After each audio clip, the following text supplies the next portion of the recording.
শ্ৰদ্ধাভাজন ৰাইজ, মহাপুৰুষ শ্ৰীমন্ত শংকৰদেৱে অসমীয়া সংস্কৃতিৰ বেৰিলে আগবঢ়োৱা সৰ্বোত্তম উপাচাৰসমূহৰ ভিতৰত সৰ্বোৎকৃষ্ট উপাচাৰাই হৈছে ভাওনা সংস্কৃতি। ভাওনা হ'ল ভাৱৰ মূৰ্তিমান প্ৰকাশ।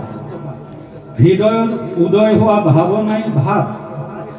কোনো বিষয় যেতিয়া আংগিক, বাচিক আৰু সাত্বিক অভিনয়ৰ সহায়ত অনুভাৱিত হয়, সেয়াই ভাৱ। ভাৱৰ ভাগ তিনিটা: স্থায়ী ভাৱ, ব্যভিচাৰ ভাৱ আৰু সাত্বিক ভাৱ।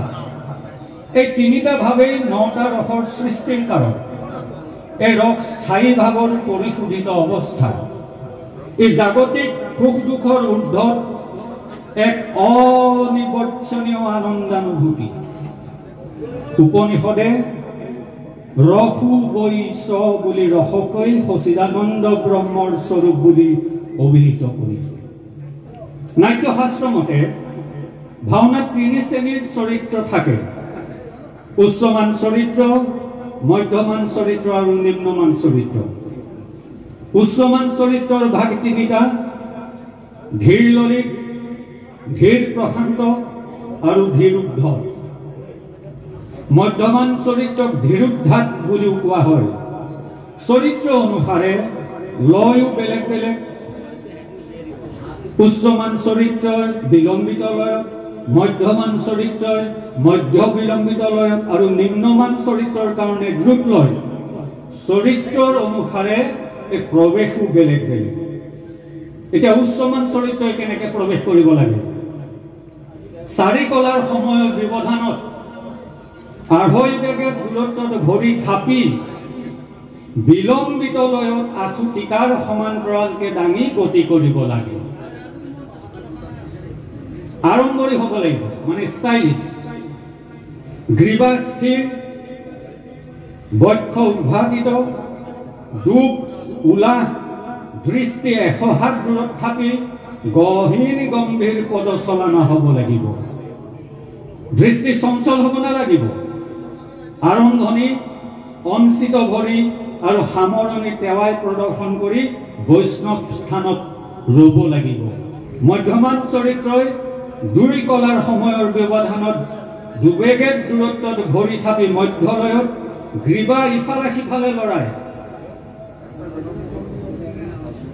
বক্ষ উদ্ভাসিত, ডুব উলাহ, দৃষ্টি চঞ্চল, সন্দেহজনক চাৱনি, অধিক অঙ্গ সঞ্চালন। ধৰিব পাৰিছে চাগে কথাবোৰ? ইয়াত কিন্তু সেইৰূপে হোৱা নাই। উচ্চমান মধ্যমানৰ মাজত কোনো পাৰ্থক্য নাই, দেখিবলৈ পোৱা নগ'ল। আৰম্ভণি অঞ্চিত ভৰি আৰু সামৰণি টেৱাই সহ বৈষ্ণৱ স্থানত ল'ব লাগিব। নিম্নমান চৰিত্ৰই 1 কলাৰ সময়ৰ ব্যৱধানত এবেগেত দূৰত্বত ভৰি থাপি দ্ৰুত লয়ত গতি কৰিব লাগিব। দৃষ্টি চঞ্চল, ডুব উলাহ প্ৰয়োগ কৰি ঘন ঘন উশাহ লৈ আৰম্ভণি অঞ্চিত ভৰি আৰু সামৰণি টেৱাই দি বৈষ্ণৱ স্থান গ্ৰহণ কৰিব লাগিব। এইটো নিম্নমানৰ চৰিত্ৰৰ ক্ষেত্ৰত। এতিয়া চৰিত্ৰসমূহে আহিয়ে কি স্থান ল'ব, কি কি চৰিত্ৰই কেনেকুৱা ধৰণৰ স্থান ল'ব লাগে? চৰিত্ৰসমূহে বিভিন্ন কাৰ্য কৰোঁতে কি কি স্থান গ্ৰহণ কৰিব লাগে? এতিয়া আশীৰ্বাদ গ্ৰহণ, প্ৰতিজ্ঞা আদি কৰাত সমপাত।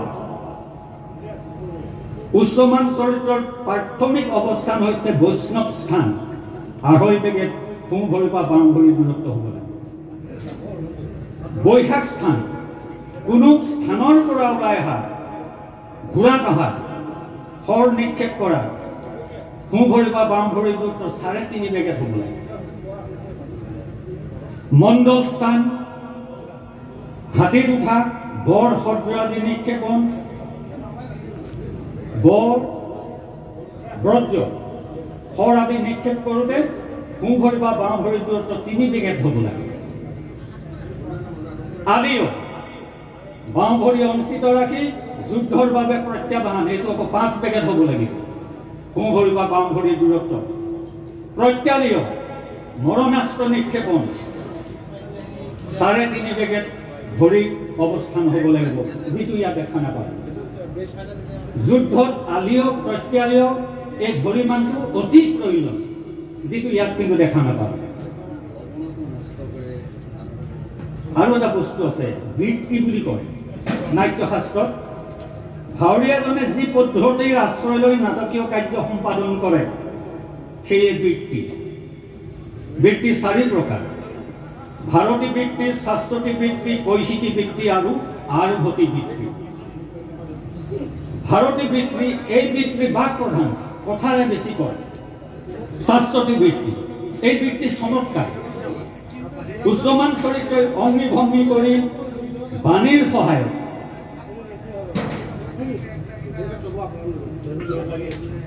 বীৰত্ব, উৎসাহ, অদমনীয়তা, আনন্দ, প্ৰেৰণা আদি প্ৰদৰ্শন কৰা। প্ৰত্যাহ্বান, তীক্ষ্ণ বাক্যবান, সংঘাত আদি প্ৰদৰ্শন কৰা। কৈশিকী বৃত্তিত লাৱণ্যময় অংগ ভংগিমা, মনোমোহা আহাৰ্য, আনন্দমুখৰ নৃত্য গীত, শৃংগাৰক সৃষ্টিৰ ক্ষেত্ৰত এই বৃত্তি প্ৰধানভাৱে প্ৰযোজ্য। হাস্য ৰসতো কৈশিকী বৃত্তি প্ৰযোজ্য হয়। আৰভতী বৃত্তিত পুৰুষ চৰিত্ৰই বহু কথা কোৱা, প্ৰবঞ্চনা কৰা, জাত কৰা, পৰি যোৱা, অতি সাহসী পুৰুষ দেখুৱাবলৈ যত্ন কৰা, সমৰ্পণা প্ৰদৰ্শন কৰা এই বৃত্তিৰ অন্তৰ্গত। এতিয়া মই অভিনয়ৰ বিষয়ে অকমান কৈছো। অভিনয় সমাহিত মনৰ সহায়ত শৰীৰৰ বিভিন্ন অংশৰ মাধ্যমেদি আত্মপ্ৰকাশ ঘটোৱা, ভাও ধৰি নাট্যকলা প্ৰদৰ্শন কৰাকে অভিনয় বোলা হয়। অভিনয় 4 প্ৰকাৰ: আংগিক, বাচিক, আহাৰ্য আৰু সাত্ত্বিক। সেইদৰে অভিনয়ৰ চৰিত্ৰক 3 প্ৰকাৰ: অনুৰূপ, বিৰূপ আৰু ৰূপানুসাৰী। এতিয়া আংগিক অভিনয়ৰ অংগ প্ৰত্যংগ উপাংগৰ সহযোগত কৰা অভিনয়, সেয়াই হৈছে আংগিক অভিনয়। আংগিক অভিনয় আকৌ 3 প্ৰকাৰ আছে: মুখজ, সেই মুখজ অভিনয় চকুৰ চেলাউৰি, চকুৰ পতা, চকুৰ মণি, উঠ, থুপৰি, মুখ আদি উপাংগৰ সহায়ত কৰা অভিনয়। শাৰীৰ, মূৰ, বুকু, শৰীৰৰ দুয়োকাষ, নিতম্ব, কৰঙন, হাত আৰু ভৰিৰ সহযোগত কৰা অভিনয়। শ্ৰেষ্ঠাকৃত, সমগ্ৰ শৰীৰৰ সহযোগত কৰা অভিনয় হৈছে শ্ৰেষ্ঠাকৃত। বাচিক অভিনয়, বাক্যৰ দ্বাৰা কৰা অভিনয়, বাক বা কথন, বিলাপ, প্ৰয়াৰ, স্তুতি আদিৰ দ্বাৰা কৰা অভিনয়। আহাৰ্য অভিনয়, বেশ ভূষা, অলংকৰণ আদিৰ সহায়ত কৰা অভিনয়, অৰ্থাৎ আহাৰ্য, আহৰণীয় বা কৃত্ৰিম যিটো শোভা। সাত্ত্বিক অভিনয়, শান্ত শিষ্ট অৰ্থাৎ সমাহিত মনেৰে বহিন গম্ভীৰ ভাৱেৰে কৰা অভিনয়, য'ত ৰজ আৰু তম ভাৱ বৰ্জিত। সাত্ত্বিক ভাৱ 8 প্ৰকাৰৰ: স্তম্ভ, সংজ্ঞাহীন, ছেদ, ঘাম ওলোৱা, ৰোমাঞ্চ, গাৰ নোম ডাং খোৱা, স্বৰভংগ, মাত গলগলীয়া হোৱা, বেপথু, ঘম ঘম উশাহ লোৱা, কপা, বৈবন্য, মুখ খেদা পৰা, অশ্ৰু, চকুৰ পানী ওলোৱা, প্ৰলয়, নিস্তেজভাৱে ভূমিত পৰি যোৱা। অনুৰূপ, নাৰীয়ে নাৰীৰ, পুৰুষে পুৰুষৰ চৰিত্ৰ কৰিলে তাক অনুৰূপ বুলি কোৱা হয়। বিৰূপ, শিশুৱে বৃদ্ধৰ, বৃদ্ধই শিশুৰ চৰিত্ৰ অভিনয় কৰিলে বিৰূপ। ৰূপানুসাৰিণী, পুৰুষে নাৰীৰ চৰিত্ৰ কৰা, সেইটো ৰূপানুসাৰিণী বুলি কোৱা হয়। আমাৰ সৰ্বগুণাগত গুৰুজনাই নাট্যশাস্ত্ৰৰ নীতি নিৰ্দেশনা মানি চলাৰ উপৰিও ভাওনাত প্ৰয়োগ হোৱা খোলৰ বিভিন্ন ভুলসমূহ, ৰাগ প্ৰধানযুক্ত গীতসমূহ কেনে অৱস্থাৰ আৰু ব্যৱস্থাত প্ৰয়োগ কৰিব লাগে তেখেতৰ 6খন অংকীয়া নাটত ইয়াৰ উল্লেখ সুন্দৰভাৱে আছে। গুৰুজনাৰ 6খন নাটত 119টি গীত 29টা ৰাগত সন্নিৱিষ্ট কৰি থোৱা আছে।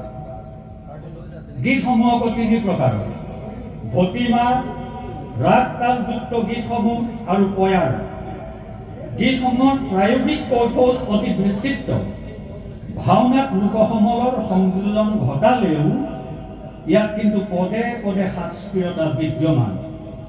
ভাওনাৰ গীতসমূহ 5 প্ৰকাৰ ধ্ৰুৱাৰ অন্তৰ্গত। ধ্ৰুৱা, এই 5 প্ৰকাৰ ধ্ৰুৱা হৈছে প্ৰৱেশিকা, গোসাঁই আৰু অন্য চৰিত্ৰসমূহ প্ৰৱেশৰ যি গীত, প্ৰৱেশিকা বুলি কোৱা হয়। নৈষ্কামিকী, প্ৰস্থানৰ গীতসমূহ। প্ৰাসাদিকী, যিবিলাক আমোদ প্ৰমোদৰ গীত, সেইবিলাকক প্ৰাসাদিকী বুলি কোৱা হয়। অন্তৰা, নাটৰ বিষয়বস্তু ভাৱ প্ৰকাশক অন্তৰংগ গীতসমূহক কোৱা হয় অন্তৰা। আক্ষেপিকা, দুখ প্ৰকাশ কৰা গীতসমূহ। এতিয়া ওপৰত মই যিখিনি উল্লেখ কৰিলো, সেই নীতি নিৰ্দেশনাসমূহ আমি কৰা ভাওনাসমূহত কিমান পালন কৰিছে, মূল কথা সেই। অসমীয়া সমাজৰ ঠিক কথা নৈতিক, আধ্যাত্মিক, সামাজিক, সাংস্কৃতিক সচেতনতাৰ মূল অনুষ্ঠান ভাওনা বুলি গুণী জ্ঞানীসকলে যেতিয়া দুহাৰে পুণ্য অৰ্জন, জ্ঞান অৰ্জন আৰু ভক্তি প্ৰদৰ্শনৰ মূল বীজ ভাওনাতে নিহিত হৈ আছে বুলি সুধীজনে যেতিয়া কয়, এইবোৰ দেখি শুনি ভাওনা যে কেৱল বিনোদনৰ সামগ্ৰী নহয়, তাক আমি সকলোৱে বুজি পোৱাটো উচিত। অসমৰ বিভিন্ন সত্ৰ আৰু গাঁওসমূহত ভাওনাৰ চৰ্চা অতীজৰে পৰা চলি আহিছে যদিও ঠাই বিশেষে গায়ন বায়ন, সূত্ৰধাৰী নৃত্য, গীত বাদ্যৰ আদি বিভিন্ন গোল বা চাপৰসমূহৰ নিজস্বতা ৰক্ষা কৰি অহাটো আমাৰ সকলোৰে চকুত নপৰাকৈ থকা নাই। ভাওনাই যদি নিৰ্দিষ্ট বা নিজস্ব বৈশিষ্ট্যসমূহ হেৰুৱাই পেলাই, ইয়াতকৈ পৰিতাপৰ কথা আৰু কি হ'ব পাৰে কওকচোন আপোনালোকে, যিটো ইয়াতে হৈছে। ভাওনাত আমি কিছুমান ক্ৰম একান্ত মনে মানিছো। অতীজৰ পৰা আমি দেখি আহিছো সকলো ভাওৰীয়াই ঘড়ী কাটাৰ বিপৰীত দিশত প্ৰদক্ষিণ কৰে। আজিকালি কি কৰিছো আমি, পথাৰি পথাৰিকৈ প্ৰৱেশ কৰিছো, মাজতে না ভূত না চুত পাক এটা দি দিছো। এইবোৰ ক'ৰ পৰা আহি আছে? চৰিত্ৰতে সেৱা লোৱাৰ পাছত নিৰ্দিষ্ট স্থিতিত অৱস্থান লোৱাটো শাস্ত্ৰসন্মত। আমি কৰিছো কি, ওলাই দেৱাই দি অথালি পথালি কৰি চৰিত্ৰটোৰ গাম্ভীৰ্যতা নাশ কৰিছো। প্ৰৱেশৰ প্ৰথমে দেৱাইটো ক'ৰ পৰা আহি কওকচোন?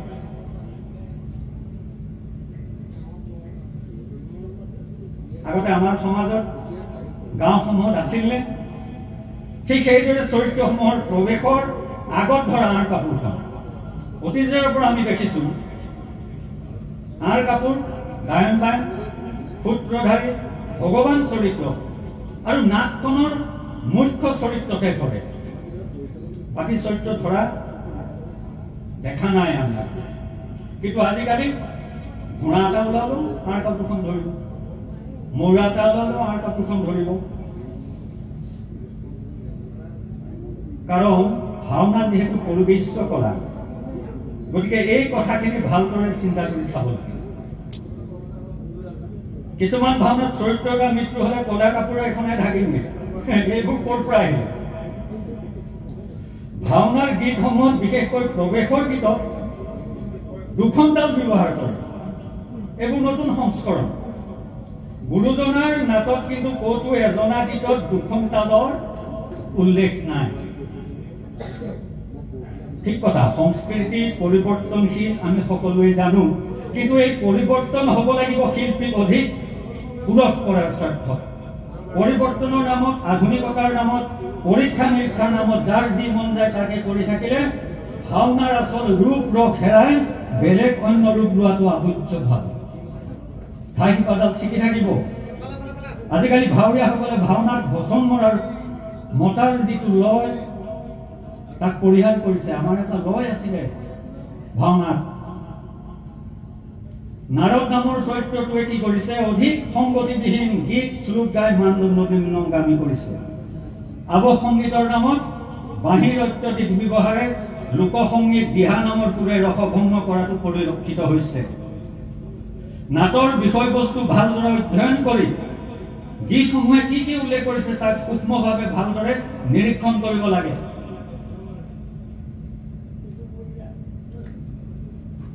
গুৰুজনাৰ অংকীয়া নাটৰ শ্লোক ভতিমাসমূহ আজিকালি মাতৃভাষাৰ ভাওনাত আনিছে। গুৰুজনাৰ বস্তুখিনি মাতৃভাষাৰ ভাওনাত অনাটো কিমান যুক্তিসংগত সেইটো মই আপোনালোকৰ এইটো বিচাৰ কৰি চাব। আমাৰ শ্ৰীমন্ত শংকৰ গুৰুজনাই সুদীৰ্ঘকাল তন্দ্ৰাচ্ছন্ন হৈ থকা অসমীয়া সমাজখনক ভাওনাৰ যোগেদি আধ্যাত্মিকতাৰ চৰম প্ৰশান্তিৰ বীজ অংকুৰিত কৰিছিল। ভাওনাৰ মূল উদ্দেশ্য ভাগৱত ভক্তি, যাৰ যোগেদি সবাকো মানিবা তুমি বিষ্ণু বুদ্ধি কৰি নাবাছে ভকতি জাতি অজাতি। এই সাৰ্বজনীন মানসিকতা। ভাওনা আমাৰ শ্ৰদ্ধাৰ সম্পদ। ভাওনা প্ৰকৃততে ভক্ত অভিনেতাসকলৰ দ্বাৰা ভগৱন্তৰ উদ্দেশ্যে আগবঢ়োৱা সৰ্বোৎকৃষ্ট ভক্তিৰ অঞ্জলি। গতিকে এই অমূল্য সম্পদ ভাগি নিৰ্বিঘ্ন নোহোৱাকৈ ৰক্ষা কৰাটো আমাৰ সকলোৰে প্ৰধান দায়িত্ব। অপসংস্কৃতি সোমাই যাতে বিশৃংখল সৃষ্টি কৰিব নোৱাৰে তাৰ প্ৰতি আমি সকলোৱে সাৱধান হোৱা উচিত। আগতে আমাৰ কি আছিলে?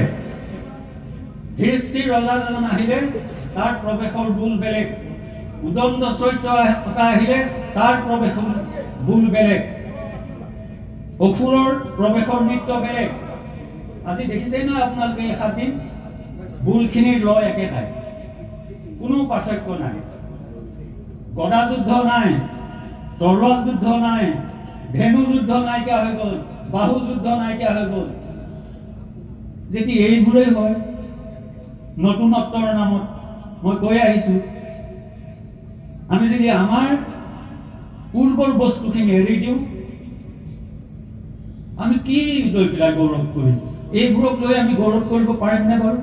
এটাতকৈ ডাঙৰ কথা এটা হৈছে কি, সূত্ৰধাৰী ভাওনা এখনৰ মুখ্য চৰিত্ৰ, সেই মুখ্য চৰিত্ৰটোৱে নাটভাগ দুহাৰৰ স্থানলৈ ননাৰ আগতে এই নচাৰ প্ৰক্ৰিয়াটো ক'ৰ পৰা আহিল? আগতে কিন্তু আমাৰ গাঁওবিলাকত নাছিলে। গায়ন বায়ন গোৱাৰ পিছত খোল বাদ্যৰে এজনে মূৰত লৈ পেলাই নাটখন থাপে, তাৰপিছতে সূত্ৰধাৰী আহিল। আজিকালি কি হৈছে? সূত্ৰধাৰী নাট তাত থাকে, নাচি মেলি শেষ কৰিলে তাৰপিছত গৈ নাটখন আনিছে। এইটো আগতে কিন্তু আমাৰ নাছিলে, এইবোৰ নতুন সংস্কৰণ। আৰ কাপোৰখন মায়াৰ প্ৰতীক। ভগৱান চৰিত্ৰ যেতিয়া আৰ কাপোৰখন ভেদ কৰি ওলাই মঞ্চলৈ আহে, ইয়াত বাৰু মায়া থাকিব পাৰে নে কওকচোন? তেতিয়াহ'লে ঘোঁৰাটো মৰিয়াটো প্ৰতিটো চৰিত্ৰতে আৰ কাপোৰখন ধৰাৰ অৰ্থটো কি? তাৰ যি সাত্বিকতা গুণ, তাৰ যি সাত্বিক কথাখিনি আছে আৰ কাপোৰখনৰ, সেইখিনি অধ্যয়ন নকৰাৰ কাৰণে এইটো হৈছে বুলি মই ভাবো। কিন্তু এইখিনি আমিয়ে নাইকিয়া কৰিব লাগিব। পদক্ষেপ আমিয়ে ল'ব লাগিব, আপোনালোকে ল'ব লাগিব। বান্দৰৰ ভংগীবোৰ আছে। গীতত বান্দৰ আমি আজিলৈকে ক'তো ওলোৱা নাই। ইয়াত কিন্তু হনুমানজন ওলাইছে গীতত, একদম যি টিকা জোকাৰি পেলাই বান্দৰ আলি কৰি ওলাইছে। সেইবোৰ আমাৰ সংস্কৃতি নহয় নহয়। গতিকে